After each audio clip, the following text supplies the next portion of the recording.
आदाब, नमस्कार। मैं वसीम अख्तर और आप देख रहे हैं द लीडर हिंदी का बरेली बुलेटिन। आज आपको बताएंगे कि जंक्शन पर दोपहर कौन सी ट्रेन द बर्निंग ट्रेन बनते बनते बची।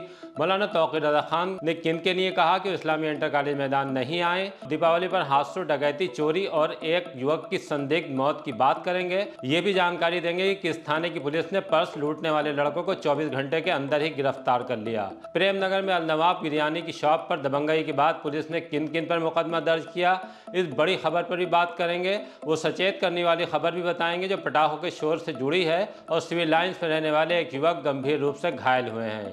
पहले आज की सुर्खियों पर नजर। जंक्शन पर द बर्निंग ट्रेन बनते बनते बची अवध असम। फिलिस्तीन के लिए मौलाना तौक़ीर रज़ा खान की दुआ ये नहीं आएंगे। अलनवाब बिरयानी की शॉप में दबंगई पर मुकदमा। बदमाशों ने 3 गांवों में डकैती, चोरी से फैलाई दहशत। सेल्समैन को पीटकर शराब की दुकान से 25,000 लूटे। पुलिस ने 24 घंटे में पकड़ लिए पर्स लूटने वाले लड़के।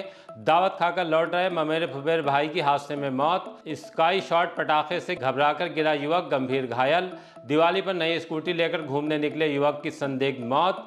पराग डेयरी की दुकान में आग से सामान जलकर खाक। अब खबरें विस्तार से। दोपहर जंक्शन पर उस वक्त खलबली मच गई जब 15,910 अवध असम एक्सप्रेस के कोच S2 से यात्री निकलकर भागने लगे। भगदड़ में कई गिर भी गए जिससे उनके चोट भी आई। ये पता लगते ही कि कोच में आग लग गई है। थोड़ी ही देर में ट्रेन खाली हो गई। यात्री प्लेटफॉर्म संख्या 1 पर निकल आए। RPF और GRP हरकत में आ गई। कोच S2 में अग्निशमन यंत्रों से आग पर काबू पाने के प्रयास शुरू कर दिए गए। इस दौरान senior parcel clerk Chandrapal Kashyap भी आग बुझाने के प्रयास में झुलस गए हैं। आग सीट के नीचे रखी गट्ठी में लगी थी। कोई यात्री बैग में आतिशबाजी लेकर चल रहा था जो आग लगने के बाद फरार हो गया। CO first Shweta Yadav, CFO Chandramohan भी जंक्शन पहुंच गए। ट्रेन को करीब 45 मिनट बाद बरेली से गंतव्य की तरफ रवाना किया गया। आइए आपको सुनवाते हैं कि CFO ने हमसे बातचीत में क्या कहा है। थोड़ी देर पहले कंट्रोल रूम में सूचना प्राप्त हुई कि मतलब जो जंक्शन जो है इस पे एक ट्रेन में जो है आग लगी है, बोगी में जो है। तो हमारे द्वारा तुरंत मतलब गंभीरता को देखते हुए वहाँ से 4 गाड़ियों का टर्नआउट लिया गया। इसमें तो यहाँ पर पहुँचने के बाद देखा कि ये डिब्रूगढ़ लालगढ़ एक्सप्रेस ट्रेन है। इसके S2 बोगी में जो है 55-56 में एक जो सामान होता है यात्रियों का, जो बोरे टाइप का था, उसमें आग लगी हुई थी। और उसमें जो है जो निरीक्षण करने के उपरांत प्राप्त हुआ कि वो अवैध तरीके से उसमें पटाखे ले जा रहा था। तो संभवतः उसने धूम्रपान वगैरह किया होगा, बीड़ी पी होगी, तो उससे आग लग गई। इसमें जो है फायर एक्सटिंग्विशर का प्रयोग करते हुए आग को पूर्ण रूप से बुझा लिया गया। इसमें कोई जनहानि या कोई इंजरी किसी टाइप की नहीं हुई। इसके बाद हमारे द्वारा जो है मतलब GRP की मदद से जो है पूरी बोगी को खाली करा के जो है उसका GRP के द्वारा निरीक्षण कराया गया कि सब कोई और तो पटाखे नहीं ले जा रहा। तो इस टाइप की कोई सूचना प्राप्त नहीं हुई। और जब GRP ने क्लियर कर दिया है तो गाड़ी जो अपने गंतव्य की ओर रवाना कर दी गई। नहीं, वो हाथ नहीं आया। फिलिस्तीन के लिए मौलाना तौक़ीर रज़ा खान की दुआ ये नहीं आएंगे। ऑल इंडिया इत्तेहादी मिल्लत काउंसिल के अध्यक्ष मौलाना तौक़ीर रज़ा खान ने जुमे के दिन यौम दुआ का ऐलान किया है। ये कहते हुए कि फ़िलिस्तीन में घर, अस्पताल और स्कूलों पर बम गिराकर जुल्म ढाया जा रहा है, उसके लिए हम दुआ ही कर सकते हैं। लिहाजा 17 नवंबर को दोपहर 2 बजे से शाम 4 बजे तक यूपी के जिला बरेली में इस्लामी इंटर कॉलेज मैदान पर रहेंगे। तैयारी को लेकर दरगाह आला हज़रत के पास स्थित आवास पर मौलाना तौक़ीर रज़ा खान ने IMC पदाधिकारियों, कार्यकर्ताओं के साथ बैठक की। इसमें उन्होंने सभी से भाग लेने का आह्वान किया है, लेकिन कुछ ऐसे लोग भी हैं जिनसे कार्यक्रम में नहीं आने के लिए कहा है। वो कौन है, मौलाना तौक़ीर रज़ा खान की जुबानी सुनिए। 17 नवंबर बरोज़ जुमा फ़िलिस्तीन की हिमायत में वहाँ हो रहे जुल्म के ख़िलाफ़ इज्तिमाई दुआ का एहतमाम किया गया है। और तमाम बरेली के मुसलमानों से मेरी ये अपील और दरख्वास्त है कि वो तमाम लोग जो अपने दिल में उनके लिए दर्द महसूस करते हैं, तकलीफ़ महसूस करते हैं, वो इस इज्तिमाई दुआ में शरीक हों। और ख़ास तौर से वो लोग, चूँकि हालात इस किस्म के हैं, इम्कानात मौजूद हैं, अल्लाह रहम फरमाए, वो लोग जो ये चाहते हैं कि जैसे हम आज फ़िलिस्तीन के लिए दुआ कर रहे हैं, खुदा ना करे कल हमारे लिए ऐसे लोगों को दुआ करना पड़े। जो लोग उनके लिए बेचैनी महसूस नहीं करते हैं, उनसे मेरी ये दरख्वास्त है कि वो मेरे इस प्रोग्राम में कतई शरीक ना हो। अलनवाब बिरयानी की शॉप पर रंगदारी मांगने का मुकदमा दर्ज। दीपावली से एक दिन पहले रात के वक्त गुलाब राय इंटर कॉलेज जीआरएम के पास बाबू खां मार्केट में खलबली मच गई थी। यहां अल नवाब बिरयानी शॉप पर दबंग के साथ कुछ लड़के नवाब अली से रंगदारी मांगने लगे। इनकार पर तोड़फोड़ और धक्का मुक्की की। डर के सबब दुकानदारों ने अपनी दुकानें बंद कर दी थी। त्योहार पर पुलिस अलर्ट थी। सूचना मिलने पर प्रेमनगर इंस्पेक्टर आशुतोष रघुवंशी भी जीआरएम पहुंच गए। तब तक दबंग और उसके साथी धमकी देने के बाद फरार हो चुके थे। पुलिस ने मौके पर छानबीन की और उसके बाद बिरयानी विक्रेता से तहरीर ले ली। अंकित भारती और 6-7 अज्ञात पर धारा 147, 148, 504, 506 और 386 के तहत मुकदमा दर्ज कर लिया है। अंकित भारती इससे पहले भी बिरयानी की शॉप पर धमकाने और मारपीट करने का मुकदमा दर्ज हो चुका है। ये नवाब अली के भाई इनाम अली ने दर्ज कराया था। सावन में भी डीडीपुरम इलाके में बिरयानी की शॉप पर बवाल हुआ था।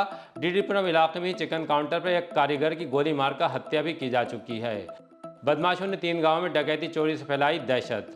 फरीदपुर थाने के 3 अलग अलग गांवों में बदमाशों ने डकैती और चोरी की वारदात अंजाम दी है। बेहरा गांव में रामवीर के घर में घुसे असलाधारी बदमाशों ने पत्नी को गन पॉइंट पर लेकर जेवर उतरवा लिए, लड़की से कुंडल और नथनी छीन ली। उसके बाद रामवीर के पड़ोसी राजवीर के मकान पर धावा बोला। राजवीर ताला लगाकर अपनी मां के पास दूसरे मकान पर गए हुए थे। बदमाश कीमती सामान, कपड़े, जेवर ले गए। अमरेखा गांव में जगदीश के घर में भी चोरी की सूचना है। धौरापुर मजरा बेटा में चोरी के दौरान लाइसेंसी बंदूक भी बदमाश ले गए हैं। सोनू के घर से 20,000 रुपए की नकदी, एक मोबाइल और लाखों के जेवर इत्यादि बदमाशों ने कब्जे में ले लिए। सुबह जागने पर बंदूक समेत नकदी जेवर गायब देखकर परिवार के होश उड़ गए। डायल 112 पुलिस को सूचना दी। फरीदपुर थाने में तहरीर भी दी है। सेल्समैन को पीटकर शराब की दुकान से 25,000 लूटे। गुड़वारा में वीरेंद्र मौर्य शराब दुकान पर सेल्समैन है। दिवाली से पहले दुकान पर रात में 3 लोग आए, अंदर घुसकर अभद्रता करने लगे और मारपीट की। गले से 25,000 रुपए भी निकाल कर ले गए हैं। गांव के रहने वाले सेल्समैन ने बताया कि पुलिस को सूचना दे दी है। तहरीर भी थाने में दिए, लेकिन बहेड़ी पुलिस ने अभी इस मामले में मुकदमा दर्ज नहीं किया है। पुलिस ने 24 घंटे में पकड़ लिए पर्स लूटने वाले लड़के।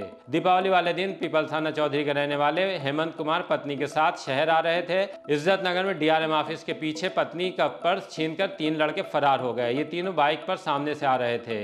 इज्जत नगर पुलिस ने मुकदमा दर्ज करने के बाद बाइक सवार लड़कों की तलाश शुरू कर दी। उसके लिए पुलिस की एक टीम भी गठित की गई थी। सुराग रसी करके इस टीम ने 3 बदमाशों को पकड़ लिया। उनसे लूटे गए पर्स के साथ एक बाइक भी बरामद हुई है। पर्स में रखे 1300 रुपए, मोबाइल, मंगलसूत्र, पाजेब, पेंडल इत्यादि सामान भी मिल गया है। पकड़े गए तीनों लड़के सोहेब, अरमान, साहिल सीबीगंज थाने के गांव महेशपुरा के रहने वाले हैं। उन्हें जेल भेजा जा रहा है। दावत खाकर लौट रहे ममेरे फुफेरे भाई की हादसे में मौत। थाना शाही के अमोर गांव में रहने वाले ममेरे फुफेरे भाई बहेड़ी में दावत खाकर वापस लौट रहे थे। अटामांडा के पास ट्रैक्टर ट्राली से बाइक टकरा जाने पर गंभीर रूप से घायल हो गए। अंकित ने मौके पर दम तोड़ दिया, जबकि रुपेन को इलाज के लिए अस्पताल लाया गया था। अगले दिन रुपेन की भी मौत हो गई। दीपावली पर परिवार में 2 मौत होने से गम का माहौल है। दूसरी तरफ चौबारी के पास एक अन्य हादसे में आलमपुर जाफराबाद के रहने वाले लाला राम की मौत हो गई और करियर कंपनी में ड्राइवर थे। उन्हें टेम्पो चालक टक्कर मारने के बाद फरार हो गया। स्काई शॉट पटाखे से घबराकर गिरा युवक गंभीर घायल। दीपावली पर 132 सिविल लाइन्स में बच्चे आतिशबाजी छोड़ रहे थे। कॉलोनी के रहने वाले भानु प्रताप जब तक कि उन्हें रोकते, बच्चों ने स्काई शॉट पटाखा दाग दिया। एक के बाद एक धमाका होने से भानु प्रताप घबराकर जीने के नीचे गिर गए और घायल हो गए। इससे खलबली मच गई। इलाज के लिए उन्हें जिला अस्पताल में लाकर भर्ती कराया गया है। आइए आपको सुनवाते हैं कि उन्होंने द लीडर हिंदी को क्या जानकारी दी है। भानु प्रताप। कहाँ रहते हैं? 172 सिविल लाइन। थाना कौन सा लगता है? थाना कोतवाली। कैसे क्या हुआ था, कैसे चोट लगी? बच्चों ने गली में बच्चे स्काई शॉट खेले थे, मैं छत पे था, ठीक है, तो वो अचानक से उनका पैर पूर लगा हुआ तो आने स्टार्ट हुए दम दम दम दम दम, ठीक है। मैं तो साइड में जीना था तो मैं जीने से गिरा, यहाँ पे आ गए। बच्चे किसके थे जो 7 शॉट ले जा रहे हैं? गली गई थी। दिवाली पर नई स्कूटी लेकर घूमने निकले युवक की संदिग्ध मौत। आई विराई के पास लेबर कॉलोनी में रहने वाले 32 साल के कुलदीप ने धनतेरस पर नई स्कूटी खरीदी थी।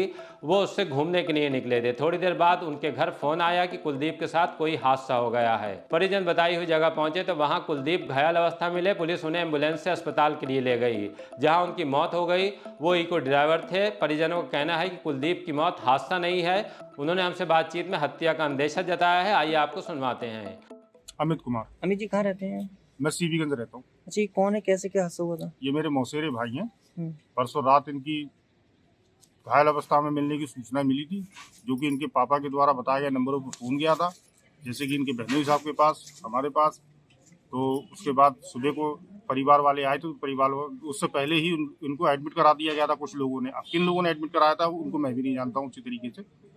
और जब खबर मिली है तो उसके बाद कल शाम के बाद उपचार के दौरान मतलब कम किस चीज से थे और कहाँ बॉडी मिली इनकी? इनकी बॉडी घर से लगभग IBRI लेबर कॉलोनी में ही, घर से समथिंग 200-250 मीटर दूरी पे, उसी से स्कूटी रोड किनारे खड़ी हुई थी और उसी के पास में ये मिले भी थे घायल अवस्था में। सीधी सी बात है भैया, अगर एक्सीडेंट होता तो गाड़ी भी कुछ डैमेज होती, जो कि गाड़ी बिल्कुल अनटच गाड़ी है, उस पर किसी स्क्रैच का निशान नहीं है और कोई ऐसी हालत ही नहीं होती जहाँ लगना चाहिए कि हाँ यहाँ एक्सीडेंट हो सकता है। क्या करते थे ये फिलहाल तो मेरे मजदूरी का काम करता था और ड्राइवरी भी करता था। ड्राइविंग करता था। शादी हो रखी थी इनकी? हाँ, शादी हो। पराग डेयरी की दुकान में आग से सामान जलकर खाक।